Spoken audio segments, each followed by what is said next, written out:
Hello student, welcome back to my channel Samrat Karvi. Student, आज की इस वीडियो में आप लोगों को बताने वाला हूं कि बोर्ड परीक्षा में कॉपी आप कैसे लिखोगे। मेरे प्यारों, जो आप पढ़ने में कितना भी टैलेंट क्यों ना हो, जब तक आप बोर्ड परीक्षा में कॉपी लिखने का सही तरीका अगर आप लोगों को नहीं मालूम रहेगा, कभी भी आप लोग मेरे प्यारों चो 95% मार्क्स नहीं ला सकते हो। तो मेरे प्यारों चो, आज की इस वीडियो में आप लोगों के बिल्कुल सटीक तरीका बताऊंगा कि बोर्ड एग्जाम में कॉपी कैसे लिखी जाती है। और मेरे पास हाई स्कूल का भी है और इंटरमीडिएट का भी है, तो दोनों कॉपियों को मैं डिटेल में भरकर और लिखकर आप लोगों को बताने वाला हूं, ताकि आप कोई भी एक पॉइंट मिस ना करो और आपका जो 95% का सपना है बिल्कुल पूरा हो पाए। मेरे प्यार बच्चों, बोर्ड परीक्षा में कॉपी कैसे लिखें, टॉपर ऐसे ही लिखते हैं तब जाकर उनका 95% मार्क्स आता है। तो मेरे प्यार जो, बिल्कुल आज तक ऐसा वीडियो आप लोग पूरे यूट्यूब चैनल पर नहीं देखोगे, इतना स्पेशल वीडियो आप लोगों के लिए मैं बनाया हूं। देखिए, हैंड राइटिंग खराब हो तो बोर्ड परीक्षा में कॉपी कैसे लिखें कि पूरा नंबर मिले। मेरे प्यारों, जो आज की वीडियो में यह भी मैं खुद लिखकर आपको बताऊंगा कि अगर हैंड राइटिंग अगर आपकी खराब है, फिर भी आप मेरे प्यारों जो इतना अच्छे तरीके से लिखकर 95% मार्क्स ला सकते हो। इसके बाद कॉपी को कैसे लिखना प्रारंभ करना है, जिससे एग्जामिनर खुश हो जाए और पूरा का पूरा नंबर दे पाए। मेरे प्यारों, जो बहुत सारे बच्चों को बोर्ड एग्जाम की कॉपी लिखने का सही तरीका मालूम नहीं होता है, वो गलत ढंग से कॉपी लिख पाते हैं, जो कि उनका नंबर जो है मेरे प्यार बच्चों, ज्यादा नहीं 40 से लेकर 45 नंबर तक ही रह पाता है। तो ऐसा नहीं होगा। आज की इस वीडियो को देखने के बाद मेरे प्यार बच्चों, जो मैं आप लोगों को तरीका बताऊंगा कॉपी लिखने का, अगर उस मेथड से अगर कॉपी आप लिखते हो, मेरे प्यार बच्चों 100 नहीं 110% गारंटी लेता हूं मेरे प्यार बच्चों कि आप 95% स्कोर करके आने वाले हो। तो अगर क्वेश्चन पेपर देखिए, अगर क्वेश्चन पेपर 70 नंबर का है, तो मेरे प्यारों चो गारंटी मेरे प्यारों चो कि आप 65 से प्लस स्कोर करके आओगे। अगर आपका 100 नंबर का है तो गारंटी है कि 95 प्लस स्कोर करके आने वाले हो। तो वही कह रहा है कि अगर 70-100 मार्क्स का है तो टॉपर स्टूडेंट लिखता है तो उसे इतना नंबर मिलता है, और सामान्य स्टूडेंट लिखता है तो उसको नंबर अलग अलग क्यों मिलते हैं। अगर वही सामान्य स्टूडेंट लिखेगा तो उसको वही 70 में 40 या 45 नंबर मिलेगा, और इधर आपके 60 या 65 नंबर मिलेंगे 100 में। तो मेरे प्यारों बच्चों, आज का जो मेथड मैं आपको बताने वाला हूं, वो आपका एक टॉपर का मेथड बताने वाला हूं, जो कि आपको 70 में 65 और 100 में 95 प्लस स्कोर करके देने वाला है। और आपको बोर्ड पेपर में किस पेन का यूज करना है ये भी आपको बताऊंगा, और ये जो पेन से मैं लिख रहा हूं इसका भी नाम मैं आप लोगों को बता दूंगा। पेन बहुत अच्छी है और अच्छी चलती भी है, मैं खुद लिख के दिखाऊंगा तो आप देख लीजिएगा कितना अच्छा चल रहा है। और क्वेश्चन पेपर में कोई प्रश्न नहीं आता है तो क्या करें ताकि पूरा नंबर मिल पाए। बहुत सारे बच्चे क्या करते हैं कि कुछ प्रश्न उनको नहीं आता है, या तो प्रश्न आधा आता है तो उनको वो छोड़ देते हैं। ऐसा नहीं करना है। कोई प्रश्न अगर आपको नहीं आता है तो मैं एक ऐसा तरीका बताऊंगा कि आप उसको लिखकर अच्छा नंबर ला पाओगे। कोई भी प्रश्न छोड़ के नहीं आना है मेरे प्यारे बच्चों। तो चलिए, ये सारी चीजें मैं आज की इस वीडियो में डिस्कस करने वाला हूं। चलिए, तो मेरे प्यारों बच्चों, चलिए मैं भर के आप लोगों को दिखाता हूं। और एक चीज आप लोगों को बता देता हूं कि ये जो हाई स्कूल परीक्षा की बोर्ड कॉपी है और ये इंटरमीडिएट की बोर्ड परीक्षा की कॉपी है, तो इसमें दोनों में कोई अंतर नहीं होता। बस यहाँ पे हाई स्कूल परीक्षा लिखा होता है और यहाँ पे इंटरमीडिएट परीक्षा लिखा होता है। बाकी जो भी कॉलम भरने का यहाँ पे प्रोसेस दिया गया है, दोनों में सेम है, कोई चेंजेस नहीं है। बस यहाँ पे हाई स्कूल परीक्षा और यहाँ पे इंटरमीडिएट परीक्षा लिखा रहता है। बस एक बात का अंतर होता है कि हाई स्कूल परीक्षा में OMR शीट भी भरना होता है, तो वो भी मैं भर के दिखा दूंगा ताकि हाई स्कूल वाले बच्चे अच्छे से उसको देख पाए। तो चलिए, मैं हाई स्कूल पे भर के दिखाता हूं और इंटर वाले बच्चे समझ जाएंगे, क्योंकि सेम टू सेम वही कॉलम है इंटर में भी। तो चलिए, कैसे भरेंगे हम लोग। तो देखिए मेरे प्यारे बच्चों, मेरे पास 2026 बोर्ड का पेपर भी है हिंदी का, और मैं इस हिंदी के पेपर को खुद में सॉल्व करके आप लोगों को दिखाने वाला हूं कि कैसे कॉपी लिखी जाती है। तो देखिए, यहाँ पे अनुक्रमांक लिखा हुआ है और यहाँ पे नाम लिखना है। इस पेपर में आपको भी लिखना पड़ेगा, ऊपर अनुक्रमांक और नीचे अपना नाम लिख लीजिएगा। इसके बाद देखिए, यहाँ पे पहला कॉलम मैं थोड़ा सा बड़ा कर देता हूं ताकि आप लोगों को दिखने में आसानी रहे और ताकि आप इस कॉलम को अच्छे से भर पाए। देखिए, पहला कॉलम है, बोला है कि परीक्षार्थी का अनुक्रमांक अंकों में। तो अभी मैंने आप लोगों को पेपर में दिखाया, यही आप लोगों का अनुक्रमांक है अंकों में। बाकी आपके पास एडमिट कार्ड होगा, उस एडमिट कार्ड पे आपका अनुक्रमांक लिखा हुआ मिलेगा। तो अनुक्रमांक जो है उसको आप लोगों को यहाँ पे अंकों में भरना पड़ेगा। तो चलिए, जो अनुक्रमांक मैं भर देता हूं, 35 था, 20, 90, 45 और 87। देखिए, मैं डेमो के लिए भर के दिखा रहा हूं। आपका जो अनुक्रमांक होगा, आपका जो रोल नंबर होगा, वही आपको भरना है। ये तो मैं समझाने के लिए भर रहा हूं, ठीक है। आपका रोल नंबर अलग होगा। तो चलिए परीक्षार्थी का अनुक्रमांक अंकों में मैंने भर दिया। इसके बाद परीक्षार्थी का अनुक्रमांक शब्दों में, मतलब इसी को आप शब्दों में लिखिए। आप शब्दों में कैसे लिखा जाता है, जैसे यह 3 है तो आप यहां पे लिखोगे 3 है तो आप लिखिएगा 3, इसके बाद कामा लगा दीजिए। 3 के बाद 5 है तो आप लिखेंगे 5, इसके बाद आप लिखोगे 2। इसी तरह करके आपको पूरा लिखना है। 7, चलिए देखिए इसी तरह आप लोगों को लिखना है, जैसे 3 5 2 0 9 0 4 5 8 और 7। इस तरह लिखने के बाद एक बार मिलान कर लीजिए ताकि कहीं गलत तो नहीं हुआ है, तो ऐसे मिलान कर लेना है। तो परीक्षार्थी का अनुक्रमांक अंकों में और परीक्षार्थी का अनुक्रमांक शब्दों में, 2 कॉलम तो मैंने यहां पे भर दिया। इसके बाद तीसरा कॉलम है विषय एवं प्रश्न पत्र। तो विषय पहला पेपर आप लोगों का हिंदी है तो यहां पे लिखेंगे हम लोग हिंदी। और याद रहे इंटर वाले बच्चे जो है अगर वो सामान्य हिंदी लिए रहेंगे तो सामान्य हिंदी लिखेंगे, और साहित्यिक हिंदी लिए रहेंगे तो साहित्यिक हिंदी लिखेंगे। इंटर वाले बच्चे, ये हाई स्कूल वाला पेपर है तो यहाँ पे विषय में हिंदी आपको डालना है। इसके बाद प्रश्न पत्र, तो प्रश्न पत्र में केवल डालना है, चाहे आप इंटर में हो चाहे आप हाई स्कूल में हो, कोई दिक्कत नहीं है। प्रश्न पत्र में केवल ही डालना, क्योंकि आप लोगों का पेपर सिर्फ एक ही होगा, मतलब हिंदी का एक होगा, केमिस्ट्री का एक होगा, विज्ञान का एक होगा, समझ रहे हैं। तो प्रश्न पत्र में केवल डालना है। इसके बाद है संकेतांक। प्रश्न पत्र पर अंकित संकेतांक, ये क्या होता है? संकेतांक का मतलब होता है पेपर कोड। ये जो पेपर कोड 801 HA दिया है इसे बोलते हैं पेपर कोड। तो यही इस कॉलम में आपको भरना होगा। 801 HA है तो लिखोगे 801 HA, इस तरह लिखना है, आपको कॉलम में भर लेना है। इसके बाद चौथा है परीक्षा का दिन। तो आपको मालूम है कि 18 फरवरी से आप लोगों का पेपर स्टार्ट है, तो उस दिन आप लोगों का जो है वो बुधवार है, तो परीक्षा का दिन में आप लिखोगे बुधवार है उस दिन, तो आप लिखोगे बुधवार। क्लियर है? चलिए इसके बाद परीक्षा की तिथि एवं पाली, तो 18 फरवरी से स्टार्ट है तो आप लिखोगे 18 तारीख, फरवरी का मतलब दूसरा महीना, और 2026। और पाली की अगर हम बात करें तो जो हाई स्कूल वाले बच्चे हैं वो डालेंगे प्रथम पाली। क्लियर है? और जो इंटर वाले बच्चे हैं वो डालेंगे द्वितीय पाली। लेकिन याद रहे एक चीज और बता देता हूं कि यहाँ पे जितने बच्चे इंटर में हैं और वह सामान्य हिंदी लिए हैं तो उनका पेपर भी सुबह ही है, ठीक है, तो वो प्रथम पाली ही डालेंगे। लेकिन जो साहित्यिक हिंदी लिए हैं उनका पेपर 18 तारीख को दोपहर को है तो वहां पे द्वितीय पाली डालेंगे। इस बात को भी मैं बता दिया हूं इंटर में। चलिए इसके बाद है केंद्र का नाम। तो केंद्र का नाम मतलब जहां पे आप लोगों का सेंटर गया है, जिस विद्यालय में बैठ के आप पेपर लिख रहे हो, अपना पेपर दे रहे हो, उसका नाम लिखना है, सेंटर कोड। ठीक है, तो सेंटर कोड अपना देख लीजिएगा कहां पे आप लोगों का सेंटर गया है। बाकी मैं यहाँ पे सम्राट एकेडमी अपने चैनल का नाम यहाँ पे लिख देता हूं, ठीक है। बाकी आप लोग देख लीजिएगा, एडमिट कार्ड पे लिखा हुआ मिलेगा कि आप लोगों का सेंटर कहां पे गया है, वही नाम आप लोगों को लिखना है। बस इतना ही कॉलम लिखना है। इसके बाद ये कक्ष निरीक्षक बनेंगे, इनको आपको छोड़ देना है। बस इतना ही आप लोगों को भरना है। हाई स्कूल में और इंटर में भी सेम यही कॉलम है। देखिए इंटर में भी सेम टू सेम यही है, लेकिन हाई स्कूल में एक OMR शीट मिल जाती है, उसको भी भरना पड़ता है। तो चलिए मैं इसीलिए OMR शीट भी लेकर आया हूं ताकि आपको भर के बता पाऊं। देखिए OMR शीट में क्या होता है कि यहां पे प्रश्न पत्र पर मार्क सीरीज भरना होता है, मार्क सीरीज। अब मार्क सीरीज का होता है तो पेपर कोड मैंने जो बताया कि 801 HA, ये तो पेपर कोड हो गया। और मार्क सीरीज का मतलब होता है ये जो कोष्टक में HA दिया है इसको बोलते हैं मार्क सीरीज। और ये मार्क सीरीज का H जो है पहला अक्षर है और A जो है दूसरा अक्षर है, तो वही यहाँ पे भरना है। लिखा है कि पहला अक्षर, तो पहला अक्षर में हम लोग भरेंगे H, और इधर लिखा है दूसरा अक्षर में भरेंगे A। अब H है तो H को ढूंढ लीजिए, H कहाँ पे है, तो H को ढूंढने के बाद यहाँ पे आप लोगों को रंग देना। जैसे H है तो यहाँ पे H को रंग दोगे, क्लियर। A है तो A को यहाँ पे क्या कर दोगे, रंग दोगे, ठीक है। बस इतना काम करना है, यहाँ पे हो गया।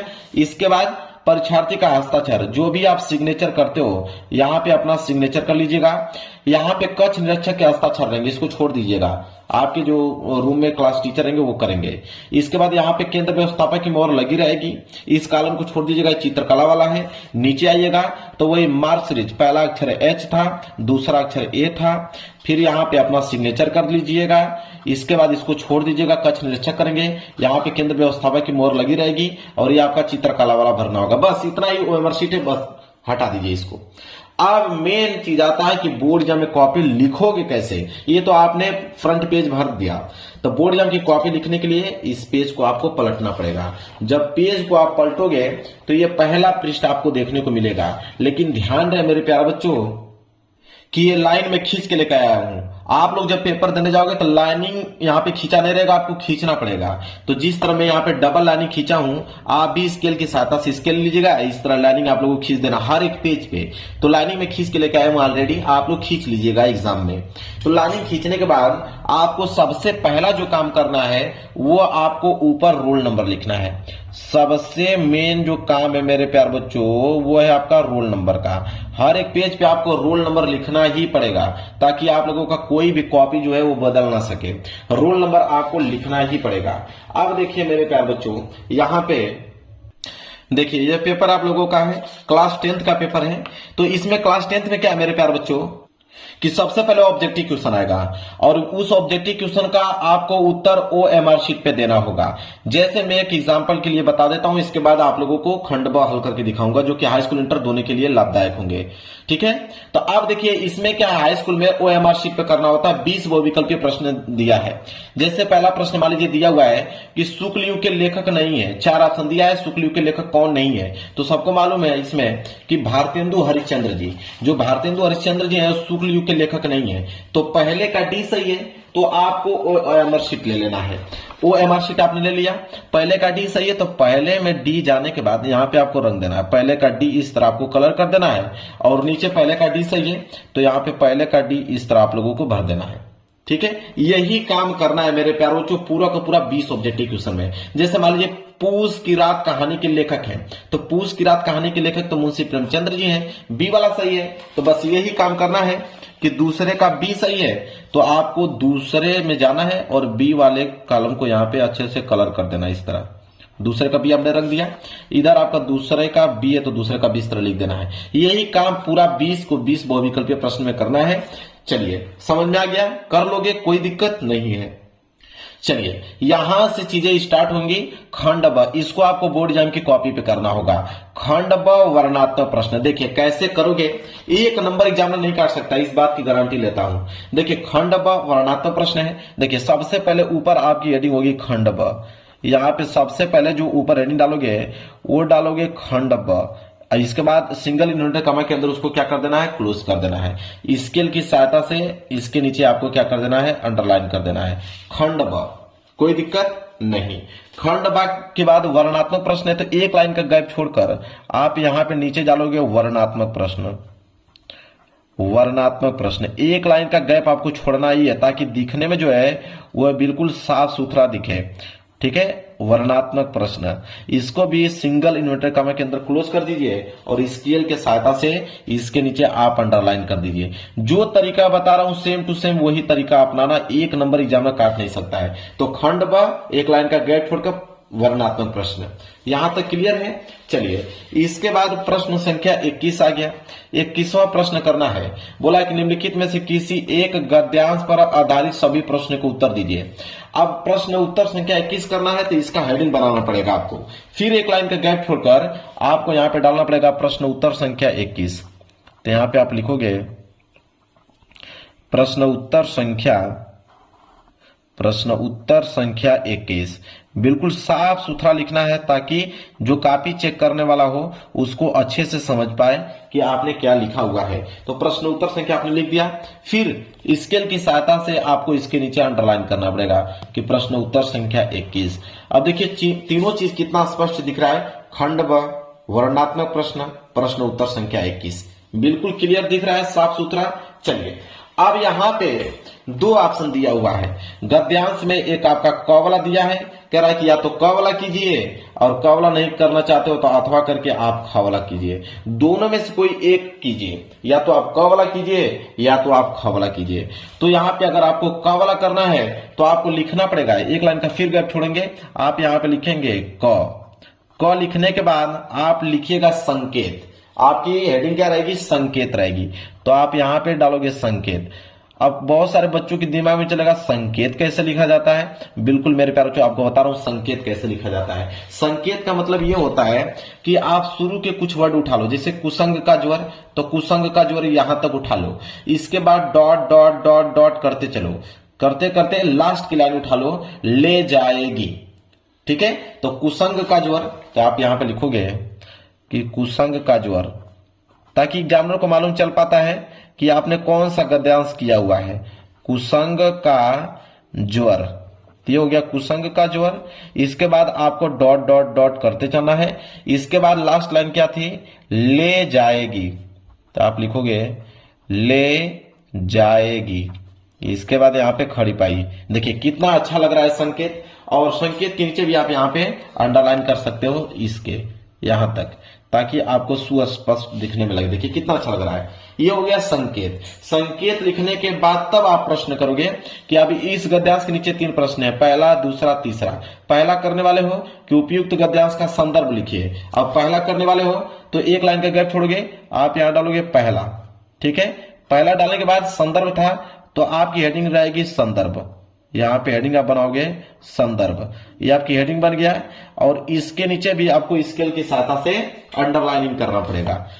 जितना अंडरलाइनिंग करते चलोगे अच्छे से हर हेडिंग को, उतना अच्छा लगेगा। संदर्भ आपने यहाँ पे हेडिंग डाल दिया। अब संदर्भ लिखने का तरीका क्या है वो समझिए।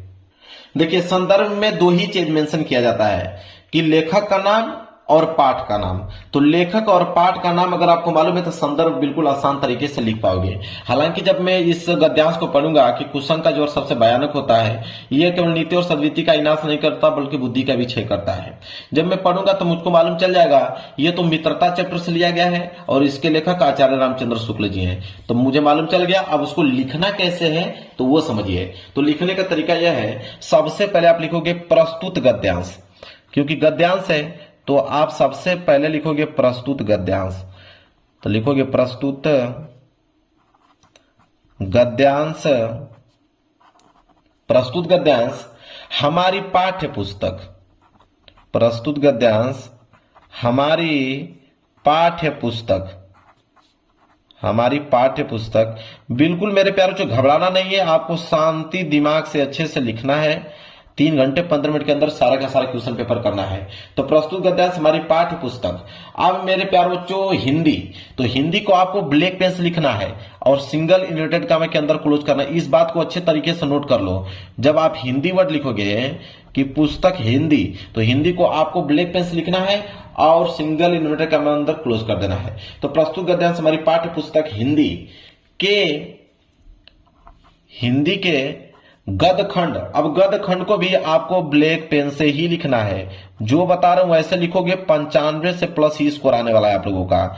गदखंड फिर सिंगल यूनिट का अंदर क्लोज कर दो। तो प्रस्तुत गद्यांश हमारी पाठ्य पुस्तक हिंदी के गदखंड में संकलित, तो गदखंड में संकलित, गदखंड में संकलित। अब चैप्टर का नाम लिखना है, तो मित्रता चैप्टर से लिया गया है, तो मित्रता चैप्टर को भी आप ब्लैक पेन से लिखोगे। मित्रता चैप्टर से लिया गया है तो मित्रता लिखोगे और सिंगल इन्वर्टेड कॉमा अंदर उसको क्लोज कर दोगे। तो लिखोगे मित्रता नामक पाठ से लिया गया है, मित्रता नामक पाठ से लिया गया है, नामक पाठ से लिया गया है, लिया गया है, ऐसे लिखना है। लिया गया है खड़ी पाई, जिसके लेखक, लेखक का भी तो नाम लिखना है, तो आप लिखोगे जिसके लेखक। अब जिसके लेखक कौन है, तो इनके लेखक आचार्य रामचंद्र शुक्ल जी हैं, तो इनको आप किस पेन से लिखोगे, ब्लैक पेन से।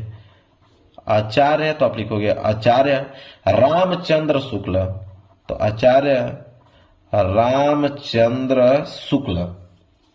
ऐसे ब्लैक पेन से आप लिखोगे और इनको भी आप सिंगल इन्वर्टेड कामा के अंदर क्लोज कर दोगे। अब यह हुआ प्रॉपर संदर्भ लिखने का तरीका। मैं खुद अपने हाथों से लिख के आपको दिखाया कि प्रस्तुत गद्यांश हमारी पाठ्य पुस्तक हिंदी के गद्य खंड में संकलित मित्रता नामक पाठ से लिया गया, जिसके लेखक कौन है? आचार्य रामचंद्र शुक्ल है। क्लियर है? अब आपको मालूम चल गया संदर्भ कैसे लिखा जाता है। चलिए, पहला प्रश्न हो गया। दूसरा है कि गद्यांश के रेखांकित अंश की व्याख्या कीजिए। 2 नंबर इसमें भी मिलेगा। तो अब रेखांकित अंश की व्याख्या करना है तो आप एक लाइन का गैप छोड़िए। एक लाइन का गैप छोड़ने के बाद यहां पर डालेंगे आप दूसरा। ठीक है, आप यहां पे डालेंगे दूसरा हेडिंग, रेखांकित अंश की व्याख्या। तो आप यहां पे डालेंगे रेखांकित अंश की व्याख्या। हेडिंग मेरे प्यारे बच्चों बिल्कुल क्लियर साफ सुथरा होना चाहिए। बिना हेडिंग के मेरे प्यारे बच्चों आपकी कॉपी अच्छी नहीं होगी और नंबर आपके काट लिए जाएंगे। तो रेखांकित अंश की व्याख्या, आपने हेडिंग बना लिया, फिर इसको भी स्केल की सहायता से आप क्या करोगे? अंडरलाइनिंग करोगे। ठीक है, जो बता रहा हूं उस तरह आप कीजिएगा। 1 नंबर एग्जामिनर अच्छा आकर भी नहीं काट सकता है। रेखांकित अंश की व्याख्या, हेडिंग आपने डाल दिया। इसके बाद क्या है, जहां तक अंडरलाइन किया गया उसका व्याख्या बताना है कि कुसंग का जोड़ सबसे भयानक होता है। यह केवल नीति और सद्वृत्ति का विनाश नहीं करता बल्कि बुद्धि का भी क्षय करता है। तो इसका मेरे प्यारों जो आप लोगों को व्याख्या बताना है तो आप लिख सकते हैं कि शुक्ल जी कहते हैं कि बुरी संगति घातक बुखार के समान हानिकारक होती है। जिस तरह कोई व्यक्ति यदि भयानक जोर से ग्रसित हो तो वह जोर उनके शरीर को नष्ट कर देता है। इसी तरह आप लोग जो भी इस अंडरलाइन दिया गया उसका आप व्याख्या कर लीजिएगा। जब आप व्याख्या करोगे, ज्यादा बढ़ा चढ़ाकर व्याख्या नहीं करना है। व्याख्या आपको मेरे प्यारे बच्चों जो करना है कम से कम 3 से 4 लाइन में। ठीक है, क्योंकि 2 नंबर मिलने वाला एग्जामिनर जानता है कि 2 नंबर के लिए कितना व्याख्या किया जाता है। तो यहां पे आप कम से कम 2 से 4 लाइन में अच्छे तरीके से एक्सप्लेन करके व्याख्या कर दीजिए। अब ये पेज आपका भर गया। पेज आपका जब भर जाए तो आप नीचे यहां पे लिखिए पीटीओ। क्या लिखेंगे? पीटीओ। पीटीओ मतलब पेज टर्न ओवर। पीटीओ लिखने के बाद पेज को जो है मेरे प्यारों को इधर आप पलट लीजिए। चलिए, पेज आपने पलट लिया तो यहां पे देखेंगे एक प्रश्न और है तीसरा कि कुसंग की तुलना किससे की गई है। तो कुसंग की तुलना किससे गई है, इसका अगर आंसर बताना है तो यहां पे आप लिखोगे तीसरा। यहां आप लिखोगे आप तीसरा और इसका भी उत्तर आपको लिखना पड़ेगा। तो जो भी इसका आंसर होगा कि कुसंग की तुलना जो है पैरों में बंदी चक्की से की गई है, जो भी इसका आंसर होगा आप यहां पे मेरे प्यारे बच्चों 1 लाइन 2 लाइन में आप इसका आंसर लिख दीजिएगा। जैसे ही इसका 2 लाइन में मान लीजिए आंसर आपने लिखा तो 2 लाइन में आंसर आपने यहां पे लिखा। अब ये पूरा का पूरा पेज यहां पे खाली है तो प्रश्न 21वां समाप्त हो गया। 21वें के बाद आएगा प्रश्न 22। तो यहां पे 1 लाइन का बस गैप छोड़कर आप यहां पे अगली हेडिंग आप डालेंगे प्रश्न उत्तर संख्या 22, क्योंकि पेज आपका पूरा का पूरा अभी बाकी है। तो आप यहीं से लिखना प्रारंभ कर दीजिए। प्रश्न उत्तर संख्या आप यहां पे डालेंगे 22 और इसको भी मेरे प्यारे बच्चों स्केल की सहायता से आप यहां पे क्या करोगे? अंडरलाइनिंग करना चालू कर दोगे इस तरह। अब जो भी प्रश्न उत्तर संख्या 22 होगा उसका आंसर यहां पे लिखना चालू कर दीजिएगा। ऐसे करके सारे के सारे प्रश्नों को आपको जवाब देना है। अगर ऐसे लिखोगे मेरे प्यारे बच्चों, गारंटी लेता हूं एग्जामिनर 1 नंबर आप लोगों का काट नहीं सकता है, पूरा का पूरा नंबर देगा। 95 से प्लस स्कोर करके आने वाले हो। तो वीडियो को लाइक कर देना और उनके पास इस वीडियो को शेयर कर दो जो कि पेपर देने वाले हैं। तो चलिए मिलेंगे नेक्स्ट वीडियो में, तब तक के लिए धन्यवाद।